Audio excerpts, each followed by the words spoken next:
Leitura da primeira carta de São Paulo aos Coríntios.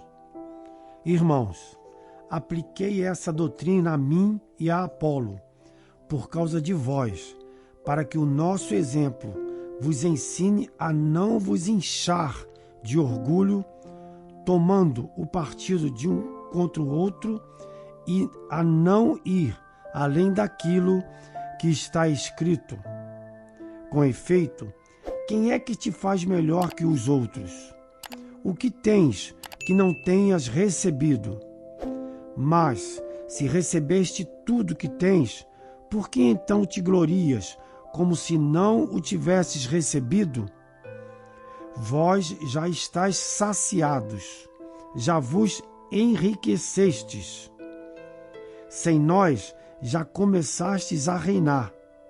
Oxalá estivesseis mesmo reinando, para nós também reinarmos convosco. Na verdade, parece-me que Deus nos apresentou a nós, apóstolos, em último lugar, como pessoas condenadas à morte.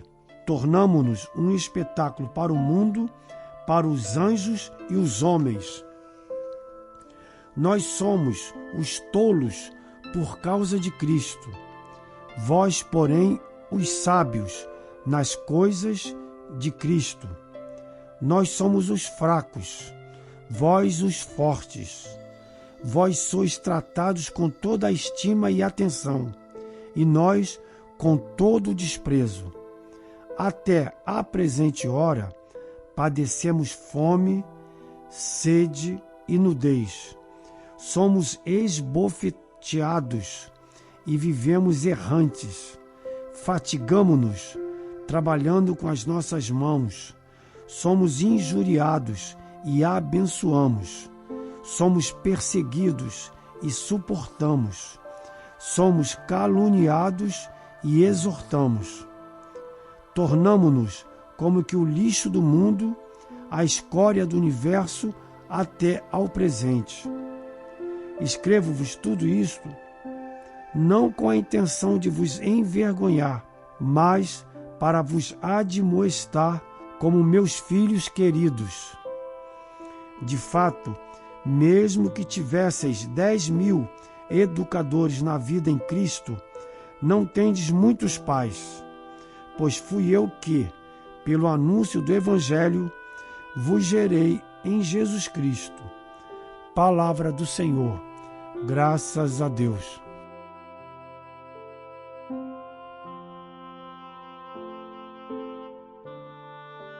Proclamação do Evangelho de Jesus Cristo segundo Lucas.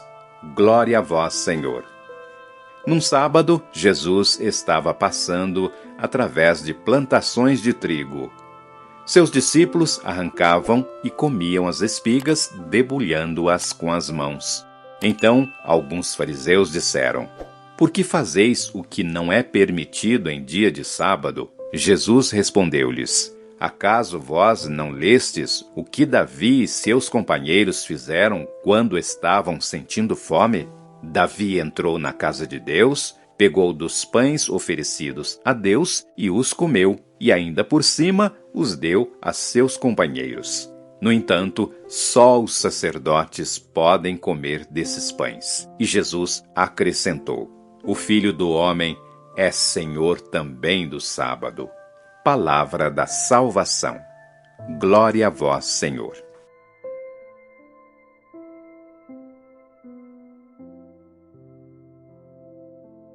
Queridos irmãos e irmãs em Cristo, imaginem uma balança. De um lado, temos o peso das regras, tradições e expectativas humanas. Do outro, a leveza da graça, da liberdade e do amor divino. As leituras de hoje nos convidam a refletir sobre este delicado equilíbrio, desafiando-nos a reexaminar nossas atitudes, nossas prioridades e nossa compreensão do que realmente significa seguir a Cristo. Na primeira leitura, São Paulo dirige-se aos coríntios com palavras que, à primeira vista, podem parecer duras, mas que são, na verdade, um chamado ao amor e à humildade. Que ninguém se ensoberbeça, tomando partido de um contra o outro, diz Paulo. Estas palavras ecoam através dos séculos, atingindo-nos diretamente no coração de nossas comunidades hoje. Quantas vezes nos pegamos julgando uns aos outros, criando divisões baseadas em nossas próprias interpretações limitadas do que significa ser um bom cristão? Paulo nos lembra que tudo o que temos é dom de Deus. Que tens tu que não tenhas recebido? E se o recebeste, por que te glórias, como se não o tivesses recebido? Esta é uma verdade profunda que muitas vezes esquecemos. Nossos talentos, nossas habilidades, et mesmo nossa fé, tudo isso são dons de Deus. Reconhecer isso nos leva à humildade e à gratidão, não à arrogância ou ao julgamento dos outros. Paulo então pinta um quadro vívido do que significa ser um apóstolo de Cristo. Até a presente hora padecemos fome, sede e nudez, somos esbofeteados, andamos errantes, e nos afadigamos, trabalhando com as próprias mãos. Amaldiçoados bendizimos, perseguidos suportamos, caluniados procuramos conciliar. Que contraste com a glória e o prestígio que muitas vezes associamos ao ministério. Paulo está descrevendo uma vida de sacrifício, humildade e amor incondicional. Ele está nos mostrando que seguir a Cristo não se trata de status ou reconhecimento, mas de servir aos outros, mesmo quando isso significa enfrentar dificuldades e rejeição.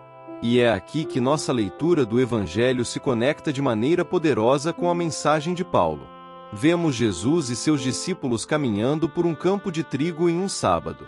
Os discípulos, com fome, começam a colher espigas, esfregá-las nas mãos e comer os grãos.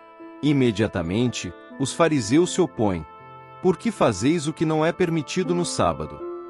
À primeira vista, este pode parecer um incidente trivial, mas na verdade, é um momento crucial que ilustra o choque entre a letra da lei e o espírito do amor.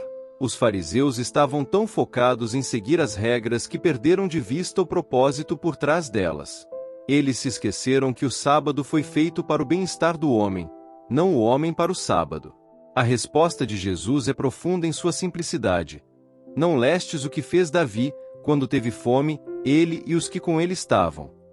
Jesus está lembrando aos fariseus que mesmo as figuras mais reverenciadas da história de Israel entenderam que, às vezes, a necessidade humana supera a observância estrita da lei. Mas Jesus vai além. Ele declara: "O Filho do Homem é Senhor do sábado." Com esta afirmação, Jesus está reivindicando uma autoridade que só poderia vir de Deus. Ele está nos mostrando que a verdadeira observância da lei de Deus está enraizada no amor, na compaixão e na compreensão das necessidades humanas. Então, o que estas leituras significam para nós hoje? Como podemos aplicar estas verdades em nossas vidas? Primeiro, somos chamados a uma humildade radical. Reconhecendo que tudo o que temos e somos é dom de Deus, não temos base para nos julgarmos superiores aos outros ou para criar divisões em nossas comunidades. Segundo, somos desafiados a reexaminar nossas prioridades. Estamos mais preocupados em seguir regras e manter aparências, ou em viver o amor e a compaixão de Cristo? Nossas tradicos e práticas nos aproximam de Deus e dos outros, ou se tornarão barreiras à graça e ao amor? Terceiro, somos convidados a uma nova compreensão do que significa servir a Deus. Como Paulo, estamos dispostos a enfrentar dificuldades, rejeição e mal-entendidos por causa do Evangelho. Estamos prontos para abençoar aqueles que nos amaldiçoam, para responder com amor àqueles que nos perseguem? Quarto, somos chamados a ver Jesus como o Senhor do sábado em nossas vidas. Isto significa permitir que Ele seja a autoridade final em todas as áreas de nossa existência, confiando que seu amor e sabedoria superam nossas interpretações limitadas da lei e da tradição. Finalmente, somos desafiados a viver com equilíbrio entre a fidelidade aos ensinamentos de nossa fé e a flexibilidade para responder com compaixão às necessidades humanas ao nosso redor. Meus queridos irmãos e irmãs, hoje somos convidados a uma jornada de liberdade e amor. Uma jornada que nos leva além das aparências externas para o coração do que significa ser seguidor de Cristo. Uma jornada que nos desafia a viver com humildade, compaixão e coragem. Imaginem como seria se cada um de nós vivesse plenamente esta realidade.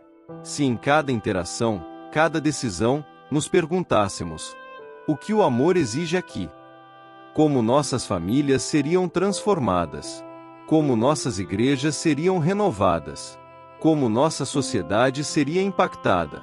Que possamos, como Paulo, estar dispostos a enfrentar dificuldades por amor ao Evangelho. Que possamos, como Jesus, ter a coragem de desafiar interpretações estreitas da lei em favor da compaixão e do amor.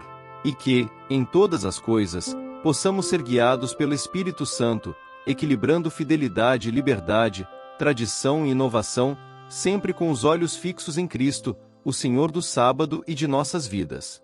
Que a graça de nosso Senhor Jesus Cristo, o amor de Deus Pai e a comunhão do Espírito Santo estejam com todos vocês. Amém.